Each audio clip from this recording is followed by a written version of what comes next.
ladies and gentlemen, boys and girls, crab men, drab men, and picking it a little scab men, welcome along to the Joe Spivey YouTube channel, where we discuss books and little else. And I would like first to convey my understanding that women also do indeed pick at scabs. That was a very, very strange introduction, one that, of course, I have just come up with, and I feel that those rhymes are becoming less relevant, less cutting, and less usable, really, less serviceable. But there we are. Who knows? After 2.1 years of doing this, perhaps I'd better start introducing things differently, or maybe they are a popular little trinket at the start of these videos. I do not know, but you see me on a fine Friday here, and once more the majority of this video will be taken up by George Eliot and her study of provincial life, Middlemarch, written in 1871-2. I am, as the more perceptive of you will have seen, about halfway through this now, and I have more thoughts and more passages to read out. But first, as per usual, we have anecdotes and thoughts to have out the way. So on my travels yesterday, the first, how do I best introduce this? I'm trying not to sound like Boris Johnson. I'm not being very successful at that, am I? The first is shallow and aesthetical, shall we say? Because yesterday on my travels, ran into somebody I was at school with, and that person was kind and was friendly at the time, and as far as I'm aware remains so, and yet reasonably intelligent, and all, you know, very many decent assets which Jane Austen and George Eliot would apply to their female protagonists. And yet, because I was a superficial Lothario, well, I wasn't really a Lothario age 15 or 16, was I, Joe? But because at that age, beauty really is just skin deep, I would never have looked twice at this individual. And yet, here she was presented to me in her early 20s, 22, 23, something like that, and she was the picture of beauty and brilliance. And it just reinstalled the changeability of humans to me. We know instinctively that people will develop and denature, people will become bewrinkled, and people will mature and all the rest of it, and yet somehow I anyway think, here I am universalizing for the sake of everyone else, I at least think that people remain broadly the same, and this is obviously not the case, and so it really rather shocked me, and I began to think of who else was shall we just say simply unattractive at school, who is now a sort of either an Adonis or an Aphrodite, who stank up the corridors and is now being pressed to do modelling work, and vice versa, who was gorgeous, who was the fittest girl for miles around, and who is now, you know, a fatty with 3 cherubs. Who knows? We all change and everything develops. I should imagine that very many people who looked past Joseph Edward in year 9 and year 10 would be rather thankful for an evening with me now. Who knows? That's, again, my boastfulness. But there we go. That was, again, just a thought that stalled me. And I wondered, I suppose, whether your partners, whether your wives, whether your you know, whether your bedfellows were gorgeous to you at the start, or whether you hated your husband, your eventual prospective husband, as soon as you met him, whether you thought that he was a slovenly, disgusting, bebearded individual, and then eventually came to love him and be attracted to him, and vice versa with the wife, or did you love them from the moment you saw them? Because I'm thinking that I'm probably going to eventually run into a long-term partner who I once did not care for. So there we go. That was my day yesterday. And of course, we also have a political item on the menu. We have Gary Neville, who is a intelligent, I think, again, perceptive and very, very discerning football pundit, soccer pundit here in the United Kingdom. He was a star right back for Manchester United in the early noughties under Sir Alex Ferguson, and as is the case commonly now, but wasn't when he did so, he quite comfortably branched off into punditry and now earns probably as much money as he did as a footballer, blabbing about football. But he does occasionally have a political bent. He's interviewed Keir Starmer, he's made comment on working conditions for the slaves in Qatar when the World Cup was placed there, and he has, in recent days, taken to X or Twitter or other media platforms to voice the division caused by the ubiquitous St George's flag, which are everywhere, as the nature of ubiquity is. Roundabouts and A roads and B roads, and indeed maybe billowing out of your own bedroom now. The St George's Cross was not there 6 months ago, and yet every xenophobe and his dog is now, under the guise of harmless patriotism, is now flinging all of those flags out of the window. Now, Gary Neville said that this was an inherently divisive thing to do, and that middle-aged white men were angrily fomenting aggression in the public sphere. Okay, that is to my mind anyway, an ineluctably correct comment. That is entirely sane, entirely admissible and permissible, and something which should be embraced. It was a call for unity just after the Manchester synagogue attack, the ruthless attack of an Islamo-fascist who should be locked up and have the key thrown away, and yet the right wing are now calling for his head. This is the right wing who have for so long been free speech absolutists, who said that pretty much all speech is protected under the First Amendment in America and under free speech laws in the United Kingdom, who have said that Lucy Connolly, who called for the inhabitants of an asylum hotel to be burnt to the ground, have called the imprisonment of her to be an infringement on free speech and civil liberties. The very same individual, Nigel Farage, who just last month, I think it was, or just a few months ago, went over to America to compare the United Kingdom to North Korea, and was thoroughly sublimated by Congressman Jamie Raskin. Nigel Farage has for so very long said that free speech is absolute and that you should say anything you like, and short of incitement to violence, any speech is conducive to the public square. And yet he, in a suave and in a cripplingly demonic video yesterday, hinted at the fact that Gary Neville should probably lose his job for voicing those opinions. So there you have it. There you have the debonair hypocrisy of a demagogue. That's Nigel Farage. He is way ahead in the polls, and he is likely to run our government. Just why it is that he has been trusted with that, I do not know. I wouldn't trust him with my pocket money, let alone the Exchequer or the Foreign Office. But there we go. That's what's been on my mind. The hypocrisy on free speech of the right in America and in the United Kingdom, and in the scapegoating of Gary Neville. So there we go. Gary will not lose his job because he is worth too much to Sky Sports, but it just goes to show that free speech on the right means they wish to hear opinions they agree with, and do not wish to hear opinions with which they do not agree. I think that's been mutely obvious for quite a while, but it is now vociferously obvious. Okay, but with all of that, we can spike the balloon. We can bring things back down to the serene and the literary, and we can once more acknowledge George Eliot's Middlemarch. I am, as many of you will know, I was going to say competing in a buddy read. It's not a competition, Joseph. I am participating in a buddy read with Christopher Russell. Now, the aged in BookTube have voiced some concerns that we deliberately excluded certain, again, more senior members of the BookTube community. That is indeed not the case. That is a ruthless scaremongering story designed to demonise the young. Myself and Christopher did not deliberately sideline anyone, and anybody who wishes to participate may do so, but just be warned that myself and Christopher's comments will be at a premium. So there we go. There has been some violence fomented, simply put, by individuals and account holders whose name I daren't utter. But anyway, again, sidelining all of that. I am, halfway through, and I'm loving this ever the more. What has changed since last we spoke? Everything was set up last time.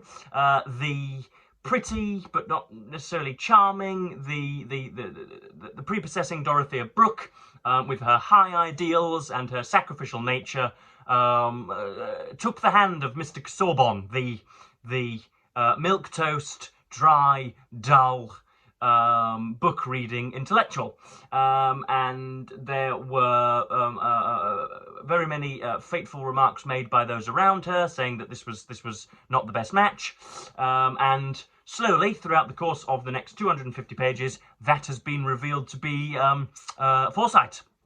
And to be the case, indeed the case. Slowly but surely, in their trip to Rome, where she wanted to be enlightened, where she expected Casaubon to take her by the arm and to show her the reverential wisdom of the ancients, she has in fact just been shut up in her room, and Casaubon has no tenderness. He has no thought for her, really. He merely wants to write the key to all mythologies. He doesn't, I suspect, although, of course, it would have been blasphemous to have mentioned anything sexual in these pages. I don't think, in other words, he puts out. I don't think there is any. I don't think there is any danger of any children from this match, and so Dorothea, quite naturally, finds herself to be dissatisfied, and yet. That just indignation is never vented properly. She herself wants to be the tender partner, but none of it augurs well, and we soon learn that things aren't going well, and Mr. Casaubon's health is indeed being damaged by the terrible domestic ways. On the other side of the coin, we have Tertius Lydgate, who has just saved Fred Vincy from, perhaps not demise, but from typhoid fever, and he has won the heart of Rosamond Vincy, and they are, again, at this point, engaged to be married, but the marriage has been stalled, or at least has been put on the back burner for at least 6 months' time, and Lydgate thinks that the Vincys have more money than they do have. Not perhaps the patriarch, but indeed a semi-wealthy man by the name of Mr. Featherstone was said to have promised Fred Vincy, the son, and indeed Rosamond and many other family members, a great deal of money in inheritance, and yet that goes to a stranger by the name of Joshua Rigg after he dies. And so Lydgate and Rosamond, because they cannot guarantee Mr. Featherstone's money, or indeed Mr. Vincy's money, are not planning on having a very auspicious marriage. They're worried about, well, Rosamond anyway is worried about furniture, and Lydgate would prefer just to have a sort of monitress of his heart, somebody to pat him on the head after a long hard day, but not somebody to challenge him. In other words, the sort of the 70s and the 80s misogyny which persisted until 40 or 50 years ago. And then the third part, and what I take to be a very, very considerate, a very, very significant part, is Mary Garth, who isn't perhaps a pauper. She isn't the lowest of the low, but she is again not really frowned upon, but she isn't looked to as a significant person. She doesn't really grasp the attention too much. She blends into the background of a room. In other words, she is quiet. She is pensive. She is very thoughtful and very caring, and she attracts Fred Vincy a great deal through her very, very, I think, pallid personality. But there is much more to her. We learn that there is much more to her. We are just in danger of becoming bored by her, but we realise that she has a snappiness to her. She has a hatefulness almost to her, or at least she has a she is capable of dislike. Okay, and that is a really, really, really, really important characteristic, because if you are not capable of disliking somebody, then you do not really have discrimination of your own, and therefore you're not a fully rounded person. But Mary Garth does, and she produces, or at least Eliot produces, in light of her, a brilliant line, which I will read shortly. But we have 4 or 5 passages to read out, and we had better be going on with them. So here we go. We have first of all Dorothea being discussed, and the emaciation of the marriage, the deadening of the marriage, and how the sunlit uplands will never be reached, and how Dorothea will probably never indeed be satisfied. How was it that in the weeks since her marriage, Dorothea had not distinctly observed, but felt with a stifling depression, that the large vistas and wide fresh air which she had dreamed of finding in her husband's mind were replaced by anterooms and winding passages which seemed to lead no whither? I suppose it was that in courtship everything is regarded as provisional and preliminary, and the smallest sample of virtue or accomplishment is taken to guarantee delightful stores which the broad leisure of marriage will reveal. But the doorsill of marriage once crossed, expectation is concentrated on the present. Having once embarked on your marital voyage, it is impossible not to be aware that you make no way, and that the sea is not within sight. That, in fact, you are exploring an enclosed basin. There we go. Again, just another section of the world, kindly wrapped up by our cicerone of the soul, I suppose it might be said in an essay, a kind essay. What do we have next? Next up we have Ladislaw, Will Ladislaw talking to Dorothea. I don't know why it is that Will Ladislaw is slipping my mind this time. Maybe it is that he is that he contributes not nearly as much to the story as I have in the past mentioned. But yeah, Ladislaw is the relation of Casaubon, who has been not banished to Europe, but has gone to Europe to improve his mind. He runs into a German painter by the name of Naumann, who is excitable, but not very honourable, I don't think. But then he comes back and he catches the eye of Dorothea, but there is never any, I don't think anyway I can detect any frisson just yet. Even though, am I going to spoil things? No, I'm not. Even though, shall we say, tensions are raised later on.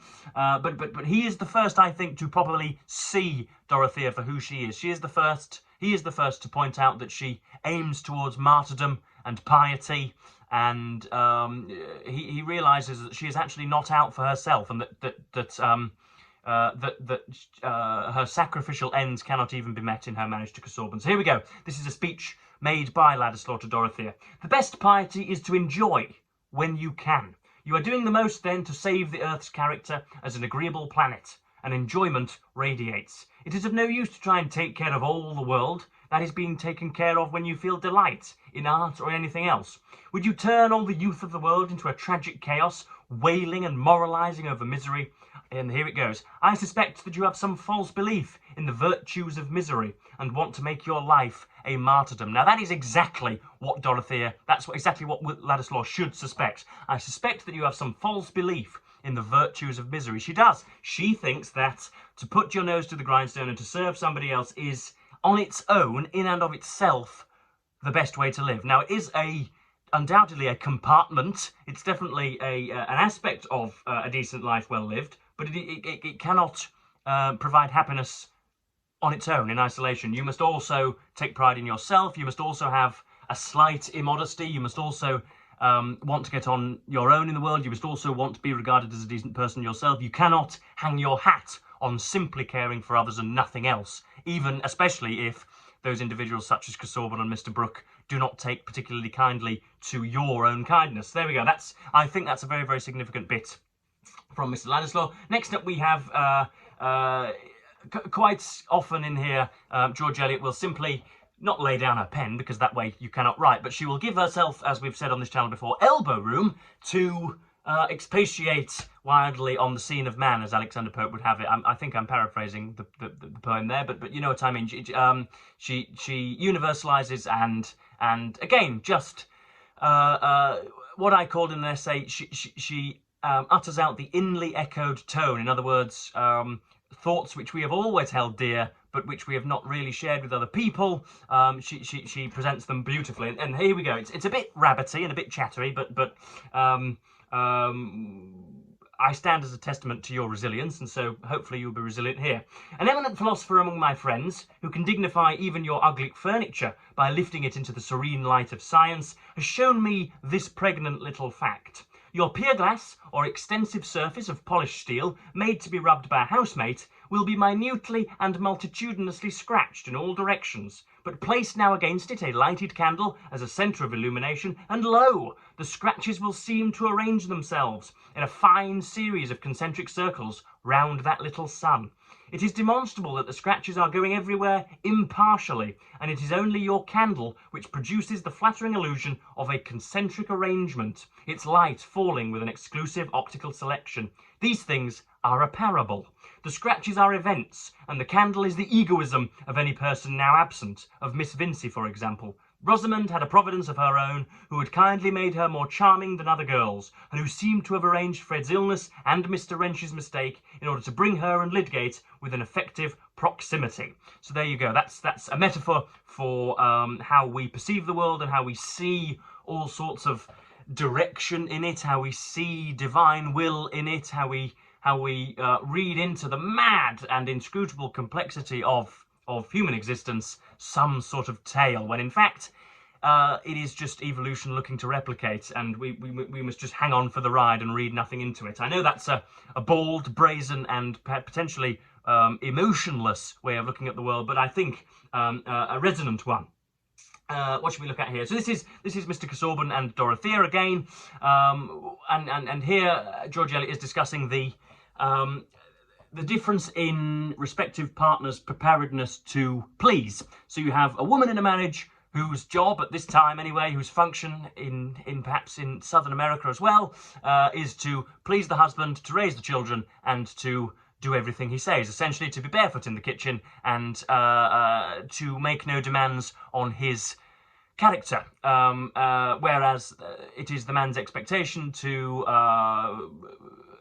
simply do as he pleases and hope that the wife's hospitality can bend around him. So here we go. This is George Eliot's rendition of that. Society never made the preposterous demand that a man should think as much about his own qualifications for making a charming girl happy as he thinks of hers for making himself happy. As if a man could choose not only his wife, but his wife's husband, or as if he were bound to provide charms for his posterity to his own person. When Dorothea accepted him with effusion, that was only natural, and Mr. Casaubon believed that his happiness was going to begin. So there we have, Mr. Casaubon not exactly doing his best in order to make the match a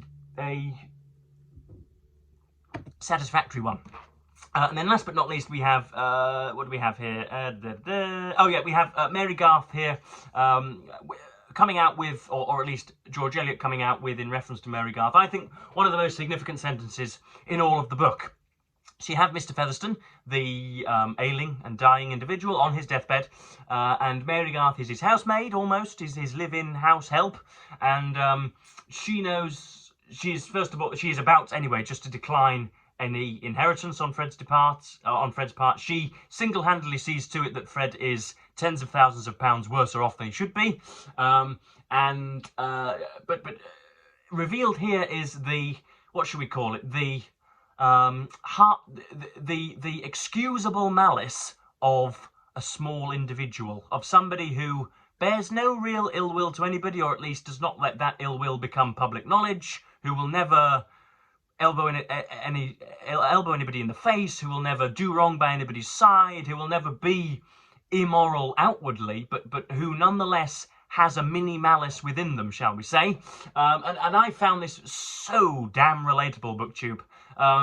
There have been 3 incidents within the last 12 months which have placed me in my own seemingly isolated box. I have spoken to friends about them, about assassinations and attempted assassinations, and I have been looking for a phrase to perfectly condense my feelings, and here came George Eliot giving them to me. Her thought was, you should really hang around for the last line, but I'll give you the whole burst. Her thought was not veined by any solemnity or pathos about the old man on the bed, so she doesn't really care about the old man on the bed, simply put. Such sentiments are easier to affect than to feel about an aged creature whose life is not visibly anything but a remnant of vices. How many people can we say in the 21st century whose life is not visibly anything but a remnant of vices? And here we go. She had always seen the most disagreeable side of Mr. Featherstone. He was not proud of her, and she was only useful to him. And this is the phrase: to be anxious about a soul that is always snapping at you must be left to the saints of the earth. And Mary was not one of them. Let's have it a third time. To be anxious about a soul that is always snapping at you must be left to the saints of the earth. Now, I've been looking for that phrase for a very, very long time, because so many people around me have been anxious about the people who have been snapping at us constantly, and I have been made to feel slightly evil for not caring one single jot, pretty much, about the individuals who have been snapping at us constantly. I shall leave you to infer just to whom I am referring when I mention those individuals, those people constantly snapping their vices, but I've been made to feel pretty awful for not caring about their sudden mishaps, shall we say. And yet here it was, put in the mouth, or in the head at least, of Mary Garth for me by George Eliot. Again, the endless relevance, the posthumous relevance of George Eliot. This was written 150 years ago, and yet still she is affecting my heart in 2025 in an unpopular format. So there we go. I've probably gone on rather too much today. Christopher is communicating with me on a daily basis, and we're gathering our thoughts about it. And some of you have, let me once again just stretch out. Some of you have announced your desires to see us do a video, and I'm sure that could be arranged. I'm sure I could chair it, given that I'm slightly more knowledgeable on Middlemarch than Christopher, though I'm sure he is sucking it all up. But yes, I wanted to disavow any other booktubers who have sought to punch us in the face, metaphorically, in the last few days, who have said that we have excluded them. We have not.